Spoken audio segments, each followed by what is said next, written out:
Yes. Hello children, this is a continuation of electric potential and capacitance. Now the polar dielectrics. The polar molecules, or we can call it as a polar dielectrics.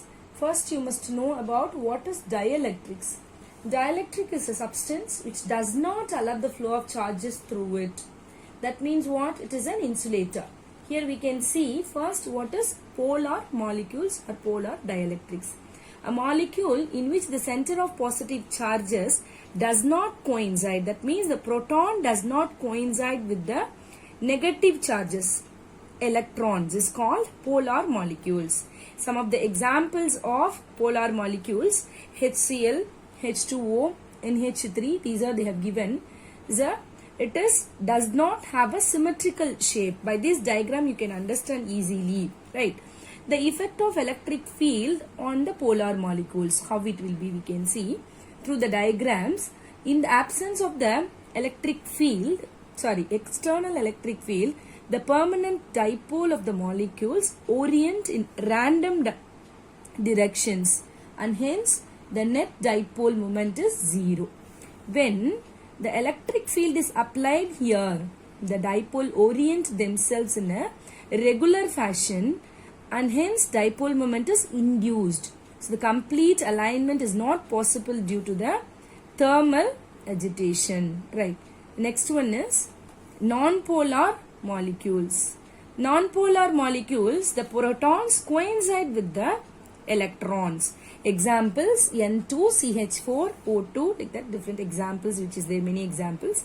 Effect of electric field on non-polar molecules. In the absence of external electric field, the effective positive and the negative centers coincide, and hence dipole not formed here.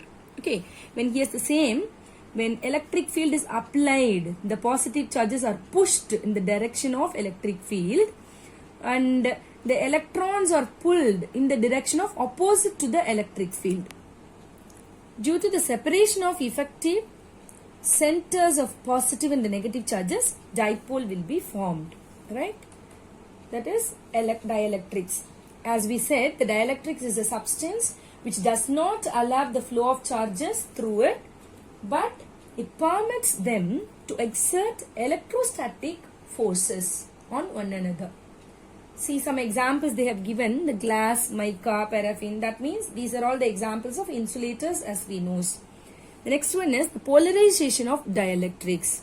When a non-polar dielectric slab is subjected to an electric field, dipoles are induced due to the separation of effective positive and the negative centers.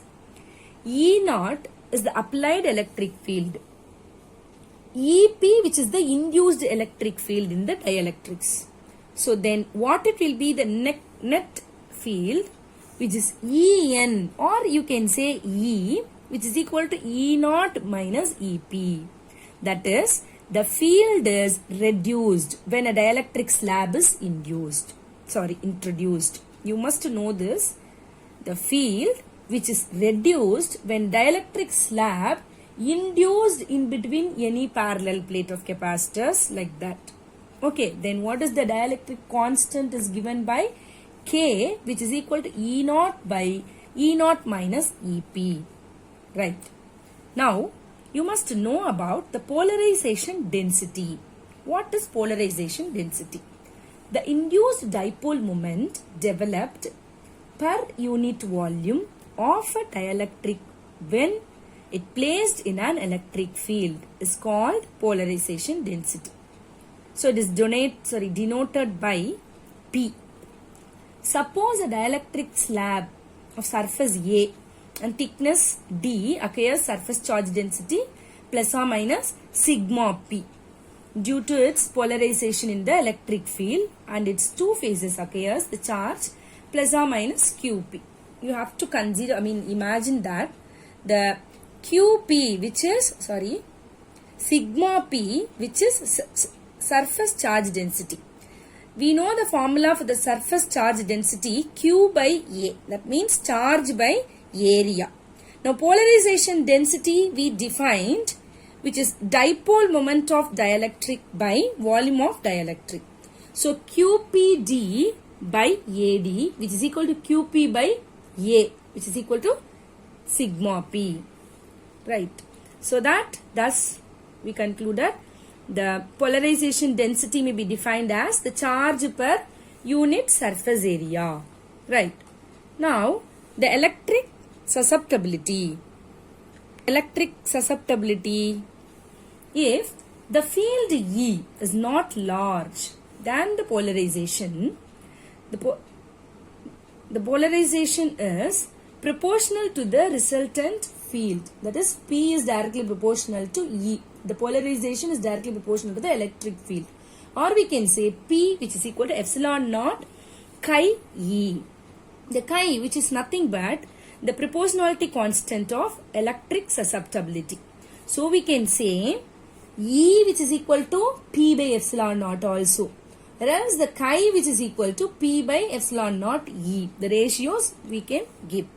Thus, the ratio of the polarization to epsilon naught times of the electric field, which is called the electric susceptibility of the dielectrics. The dielectrics with constant chi is called linear dielectrics. The linear dielectrics, which is nothing but the both, is in the directly proportional, the polarization at an angle with the E. Right. The next one is relation between K and chi. The net electric field is in a polarized dielectric is E, which is equal to E naught minus EP. We seen this En. We said no, that time we can take E also. E, which is equal to E naught minus EP. Here we know that EP, which is equal to P by epsilon naught. Then E is equal to what it will come then? E naught minus EP you have to apply here. E naught minus P by epsilon naught. So that the E, which is equal to E naught minus epsilon naught chi E by epsilon naught. So divided by both sides of E. Then 1, which is equal to E naught by E minus chi. Or we can say 1 is equal to K minus chi. K is equal to 1 plus chi. These are all these three explanation which is for helpful for our capacitance of parallel plate capacitor with dielectric slab. The capacitance of a parallel plate capacitor of parallel plate A, and it is separated at a distance D with vacuum between its plate, which is given by C naught, which is equal to epsilon naught A by D. This we know from the parallel plate capacitor. The capacitance of the parallel plate capacitor C or C naught, which is equal to epsilon naught A by D. That we know that. Right. Now, what is the uniform electric field E naught? That is equal to Q by A epsilon naught. Now, here they have given V, which is equal to E naught D minus T plus E net charge E into T. How it came?